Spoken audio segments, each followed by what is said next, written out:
Тук до мен е Петя Морути с прекрасна рокля. Изглеждаш прекрасно. Разкажи ни, очакваш ли тази награда? Ами не, за нас тя значи много. По принцип, компанията ни е една от голямите фирми за билборд реклама и винаги се стараем да даваме максимално от себе си и да подкрепяме всички бизнеси. И тази награда е символ, че сме на прав път и до момента сме успяли повече от 15 години. Какво се крие за този голям успех? Ами много труд, много усилия.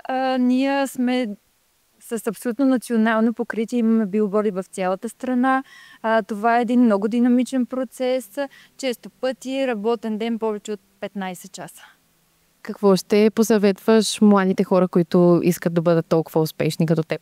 Никога да не се отказват, да следват целите си, да вярват най-вече в себе си и ще успеят. Пожелаваме ти успехи за напред. Сигурни сме, че ще имаш такива. Много благодаря!